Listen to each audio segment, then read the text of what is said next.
वो गलत। और इस टूर्नामेंट के पुरअमन इख्तिताम ने यह साबित कर दिया कि वो प्रोपेगेंडा जो मुख्तलिफ लेवल पे किया जाता है वो गलत बुनियादों पे किया जाता है, बल्कि दियामर के अवाम सबसे पुरअमन लोग हैं।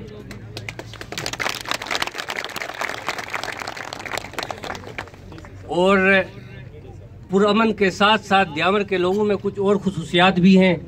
मेरे ख्याल में ज़रूरी है कि इंट्रा डिस्ट्रिक्ट वॉलीबॉल टूर्नामेंट था, इसमें मुख्तलिफ डिस्ट्रिक्ट से लोग आए हुए हैं, मुख्तलिफ डिस्ट्रिक्ट से प्लेयर्स ने इसमें हिस्सा लिया है। कि मैं आपको बताना चाहूँगा दियामर के हवाले से कि बहादुरी हर शख्स में हो सकती है,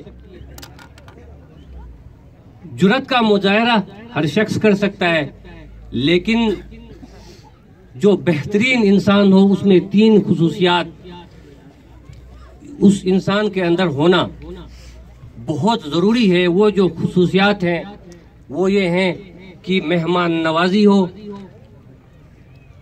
वफा शारी हो और मुखलिसी हो। और दियामर के लोग जो हैं इन बेहतरीन खुसूसियात से रब्बे करीम ने इनको ब्लेस किया है और इन्हीं खुसूसियात के अंदर इन लोगों की आबरू भी है और इन लोगों की पहचान भी है। साथ ही साथ खेल के हवाले से बात करें, बड़ा ज़बरदस्त मुकाबला देखने को मिला। डिस्ट्रिक्ट अस्तोर की टीम थी, ख्वाहिश थी कि डिस्ट्रिक्ट अस्तोर की टीम जीत जाए, लेकिन जब खेल के मैदान में खिलाड़ी उतरते हैं तो एक टीम जीत जाती है और एक टीम हार जाती है। यूं ही जिंदगी का फलसफा है। लेकिन फिर भी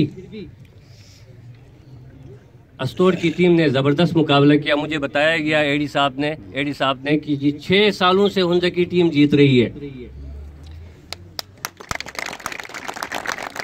तो मैं कहना चाहूंगा कि इंसानी सलाहियतों में से एक बेहतरीन सलाहियत यह है कि वो नामुवाफिक हालात को मुवाफिक हालात में बदलने की कोशिश करें।